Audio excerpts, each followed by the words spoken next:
Welcome to Golf Tips. My name is Trevor Moore, teaching professional with Advantage Golf Academy located down at Cottonwood Coulee Golf Course.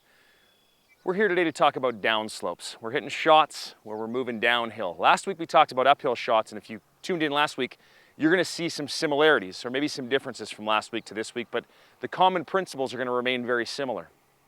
When it comes to hitting on a slope, upslope or downslope, we don't want to change the swing mechanics. We need to adapt our setup position to make sure the club can follow along the slope properly. Today we're looking at downslopes. And in a downslope, people again try to get themselves set up nice and balanced. But the problem is, you can imagine this nice swing arc we have naturally, the club either bottoms out too soon because the slope is in the way, or if they do get past it, they end up a little too high and they tend to top shots off these or skip the top of the golf ball or hit it thin. So it's hard to make good contact when your club is not following the slope. So we need to make some setup changes to make sure we can keep our swing mechanics and have that club riding along the slope properly. First thing we look at is, much like downswing or upslopes from last week, we want to get in and we want to get ourselves in a situation where the shoulders are matching the slope we're hitting off of. Because that allows the arc to come down a little steeper, but it matches the slope and allows me to stay down and into the shot a little better as the club hugs the grass a little better.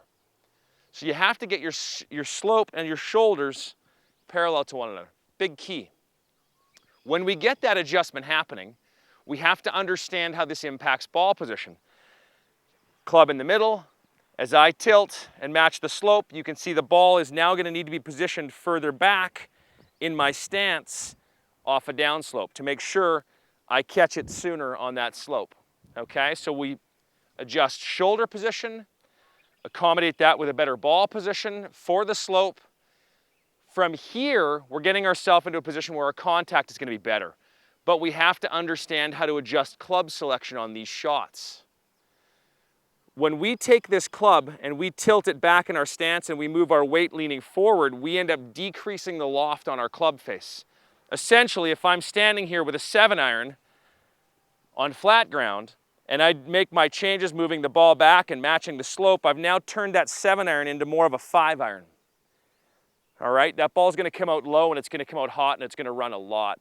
So what we have to do is we have to accommodate this by making sure we increase some loft on our club head. If I'm hitting a 7-iron and I turn it down into a 5-iron, I probably need to get a little bit more loft in my hand. So we're going to see ourselves move up to an 8-iron. Depending on the severity of the slope, the more severe the slope, the more loft adjustment we make. But every time you move down your shoulders down the slope and the ball back, we are decreasing loft on our club, and we need to accommodate that. Thinking about that out in this direction for the shot coming off the club face. If I have to go over anything, that becomes a little problematic if I don't add extra loft into this shot. I'm not going to get it up over a tree as well off a downslope. Okay, so you really have to take club selection into a consideration with this shot. The last thing to think about, you've made your setup changes. Shoulders match, ball back. You've adjusted any club selection you need to add loft as necessary. From here, you're going to make a good swing and good contact, but the tendency is we fall downhill. So as we swing, we tend to fall towards the target, which essentially means I get ahead of the golf club and the club stays behind me. We tend to leave the club open a little bit. We tend to get at it. We miss it up and to the right as a right-handed player. So you have to guard against that by trying to hang off, falling down that slope too aggressively and getting turned through the shot a little bit more consistently. So adjust your shoulders, adjust your ball position, adjust your club selection, guard against the miss to the right. If you're going to miss it right, that's okay. Just understand that by aiming a little bit left and accommodate that in that direction as well. See you next week.